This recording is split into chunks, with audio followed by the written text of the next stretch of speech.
وقتی انسان به زنان و اطفال و امت نگاه میکنه که هر روز جنایت میشه، اصلا به الله قابل تحمل نیست و هیچ وجه، حتی حیوان نمیتونه این حالت تحمل کنه. ما دیگه این حالت هست، هنوزم به الله بر نگردیم، هنوزم استغفار طلب نکنیم از گناهان خود. چه وقت بیدار میشیم؟ چه وقت بیدار میشیم؟ یا الله، از این حالت دیگه من نمیتونم تصور بکنم که حالت بدتر از این هم روی سر آمد. یک طفل مظلوم خورده که فقط نام پدر خود گرفته نمیتونه، از زیر آواره ها رو بلند کنیم، میگه پدر اون طرف است، فقط اشاره کنه نمیتونه. او بیچاره پدر خود از دست داده. یک طفل معصومی که از کل خانواده خودش 6-7 ساله مونده در کوچه های سوریه میگرده و هیچ پناهگاهی برشون نداره. چه وقت بیدار میشه این امت؟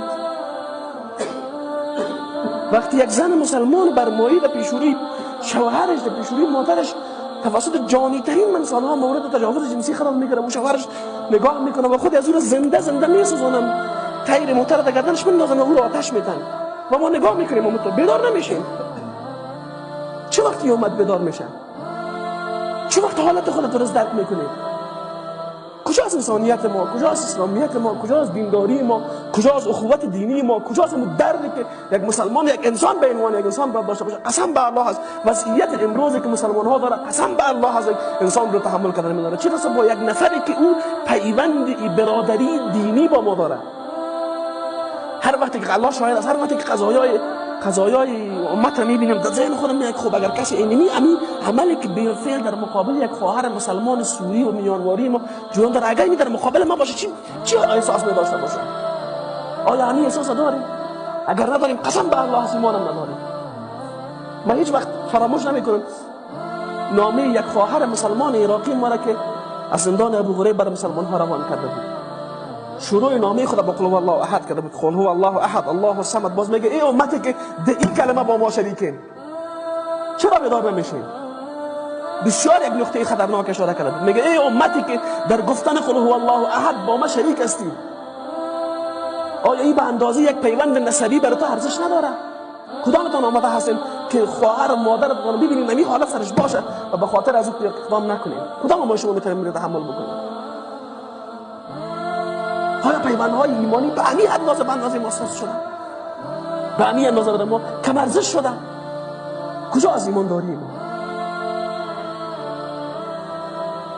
و باز این چقدر دردناکتر است که ما در همین حالت قرار داریم، هنوز هم در سر یک دیگه خود بزنیم. این یعنی اوج حماقت، اوج نادانی، اوج جهالت و اوج تکبر. چه وقت بیدار میشیم؟ چه وقت خوشحال میشیم؟ منتظر چی هستیم دیگه نمیفهمم. منتظر چی هستیم؟ چی حالت بیاد در این امت که ما درد بکنیم و احساس پیدا بکنیم و ایمان ما زنده شد؟ چی حالت؟ منتظر چی هستیم؟ منتظریم هر کدام ما این حالت بالفعل سر ما واقع شد؟ هنوز ما ضرورت به اتحاد نفهمیدیم، هنوز ما ضرورت بر منسجم بودن نفهمیدیم، هنوز ما دشمن مشترک خود نشناختیم. چه وقت میشناسیم؟ چه حالت؟ من تعجب میکنم چه وقت ما درک میکنیم که ما برای مسلمان یک فریضه بسیار مهم به نام اتحاد وجود داره و چه وقتی آیات الله را درک میکنیم که واعتصموا بحبل الله؟ چه وقتی را درک میکنیم؟ اگر این حالت درک نکنیم، وقتی زنان و اطفال ما پیشوری ما پاره میشن، درکش نکنیم، دکل یک دیگه خود بزنیم، چه وقت بیدار میشیم؟ اون مسلمانی که کل خانواده خود عزیز داره، کل خانواده خود و خودش هم در حالت زخمی مبرر، ما در این جمع سال ما خراب است رو تکفیر میکنیم. اگر در همین حالت داشته باشیم قسم به الله متعال امت خلاص نمیشه. چه وقت بیدار میشیم؟ عقل ما کجا شده؟ مسلمان زیرکترین انسان باید باشه. رسول الله صلی الله علیه و سلم میگه مسلمان از یک شراب دوباره گزیده نمیشه. حتی نظر از سندی حدیث از لحاظ مفهوم درست است. نباید دوباره سر ما تکرار شود، نباید دوباره سر ما تکرار شده بود. تجربیات تلخ را بارها باید تکرار بکنیم. مسلمان همیست که درس باید بگیریم. اگه از این حالت درس نمیگیریم، از کدام حالت درس میگیریم؟ این سوال است که هر کدام ما از خود بپرسیم. میگه اوج ذلت مسلمان ها هنوز ما بیدار نیستیم، هنوز در اختلاف مصروف هستیم، هنوز فکر میکنیم که مست و دین است و اسلام از خلاص دیگه کلی چیز رفته است.